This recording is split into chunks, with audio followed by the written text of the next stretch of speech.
Good morning. सकाल नित्यकर्म सारी आसी देखला बेलू झी उठी सारी कहला मामा इडली बनाओ इडली खाइबी। बोली इडली खाइबू मुझे केमती इडली बनैबी ना बिरी बतरई ना चाउल किसी करना। लास्ट मन पड़ा घरे किसी बीट अच्छी चल कि गोटे करवा सेठू एक ग्राइंडिंग जार रे सुजी 1 कप से अनुसार मांडिया चूना और समान परिमाण दही मिसे भल से ग्राइंडिंग करदेली। तापर एक बीट को छोट छोट करी काटी ताकू मध्य ग्राइंडिंग करी से बैटर रे मु मिसेदेली। तापर लुण टे पकई भल भाव गोलेदेली। गोलेकी ढांकी रखीदेली किसी समय पाई। आपण मैंने से इनो पकई पारे कि खाଇବା छड़ा पकई पारे। मु से सब किसी पकईनी सिंपल से गुड़ाक ग्राइंडिंग करी लुण पकई मु एकाठी करी घोड़ी रखीदेली प्राय गोटे अध घंटा पाई। तापर मु कहली खाइबू कौन इडली सहित चल ताले गोटे चटनी प्रिपरेशन करवा से कही चटनी प्रिपेयर कर लगिगली। चटनी प्रथम मुझे बादाम बादाम को हल्का भाजदेली। तापर अदा रसुण पियाज से भल भाव सन्तुली देली तेल टिके पकई। तापर ऐड कली टमाटो टमाटो अदा रसुण भल भाव भाजी है ठंडा हाँपाई मु छाड़ देली।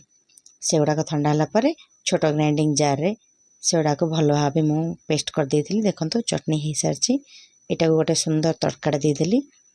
भृषंग पत्र सरस तेल जीरा साउ आमर सरिष शुखला लंका दे तार गोटे भल छुंकटे करदेली।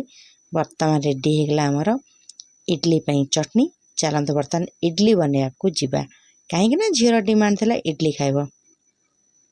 चटनी को करदे मु पुणी रेडी कली इडली इडली छांच बाहर कली। तापर देखो इडली गुड़ाक केमती मु बनई।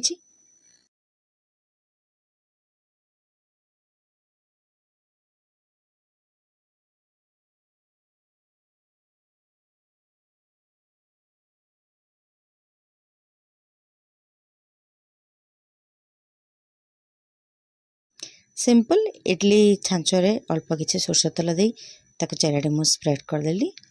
पूर्व रखी बैटर को आनी से 1 चामच लेखे दे सिझापी छाड़देली। प्राय 7 ରୁ 8 मिनट पर ये आमर सिझी जाइथिला। ताको बाहर कर चेक कली हेछि ना नहीं।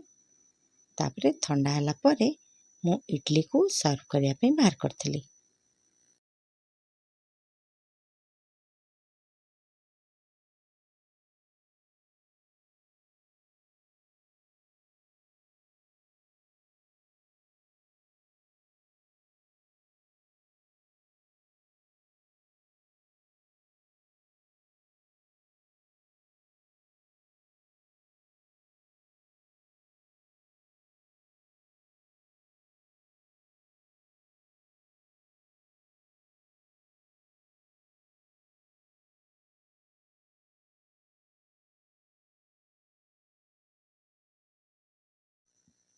देखो इडली गुड़ाक सिझी जाइए भल भाव ताको बाहर करी ठंडा हाँपाई छाड़देली।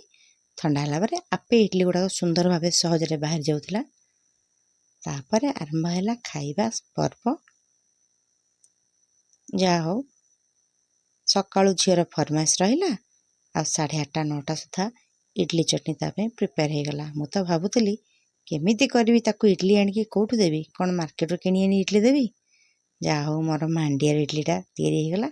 ये हेल्दी मध्य खाइबा मध्य टेस्टी थिला। आपण माने भी घरे एटा को ट्राई करंतु। आउ रेसिपीटी केमती लागला मते आपण माने निश्चित रूपे कमेंट माध्यम रे जणाइबे।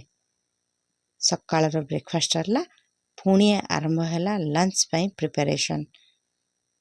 आउ लंच रे कौन बनैलु सेटा मु नेक्स्ट वीडियो रे आपण मानकु शेयर करिवि।